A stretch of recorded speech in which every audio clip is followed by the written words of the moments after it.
Hello, testing. It is the oddball, the headbanger, and the rocker. Hang on, that's the wrong order. It doesn't matter. What does matter though is this is my response to the Auditory Vinyl's 3, 2, 1 Go contest video. So without any further ado, here it is. First up, we were asked to pick one channel from the vinyl or music YouTube community and show an album that they might talk about. Well, my pick here is simple. No, it's not because he mentioned this and my other channel, shameless plug here, during the meanwhile in his response. But Peter Scove at Music is a Journey is the whole reason I'm making this or these videos at all. For it is he who inspired me to start this little venture. Now, I found Peter's channel when looking for some information on, I think, Uriah Heep. But as well as the information, what I also found was exactly the type of channel that resonates with me. It's just like sitting down with a mate, and I hope Peter doesn't mind me describing him as such, although we have and likely never ever will meet in person. Anyway, sitting down with a mate and having a beer or a coffee and chewing the fat over music. That I then discovered we had a shared love of photography and geology, and well, that just cemented things for me anyway. I have to say that I really enjoy Peter's content and style, and I feel like I always learn something new when watching one of his videos. And check out the link above up there somewhere, and I'm sure you'll get along with him just fine as well.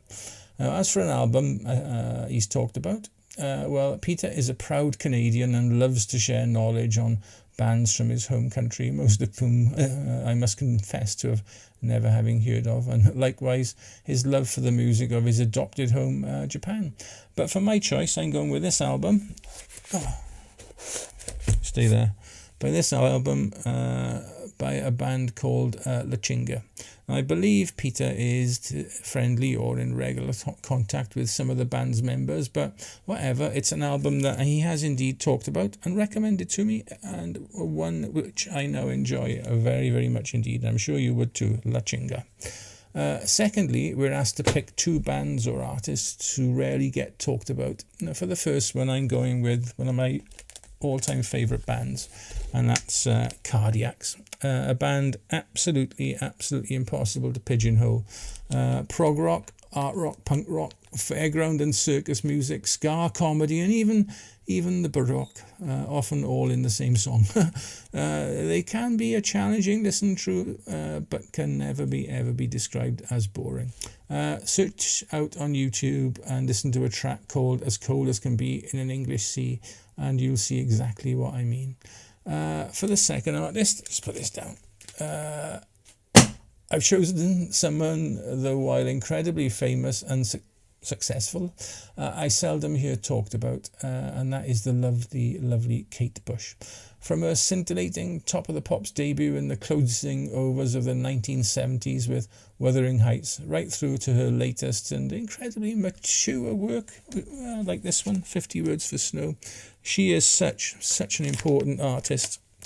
Maybe I'll rectify the whole situation one day and dedicate a video to her and her back catalogue. Now, someone as insignificant as I can do her any justice, though, is probably a major stumbling block.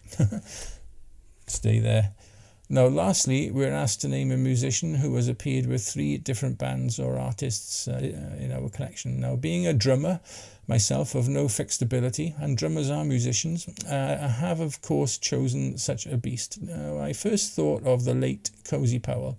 After all, as well as a hugely successful solo career, he's been in Rainbow, Black Sabbath, Whitesnake, and the Brian May Band, with whom I saw him live back in 1993, along with countless other acts and bands. But I figured choosing Cozy was far too easy, so I've gone with fellow tub thumper and shuffle expert par excellence, the also late and very great Lee Kerslake. Now, most famous for his long stint with Uriah Heep, and I'll show the albums after, but also with Tofat, and of course infamously with Ozzy Osbourne, with whom he recorded the album Blizzard of Oz. Now I say infamously here as his and bassist Bob Daisley's original parts were removed from re-released versions of the album for some obscure reason before finally being reinstated following a protracted legal battle. Now, I'm not familiar with the wranglings, reasons, or the wheres and why nots, and hopefully someone in the comment section will fill me in on all that, but for his excellent drumming on whatever record or stage he has appeared on, Mr. Kerslake is my choice.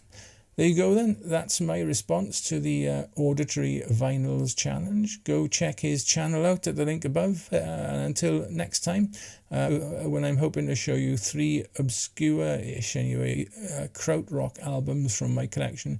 Just be nice, okay? Ta-ra.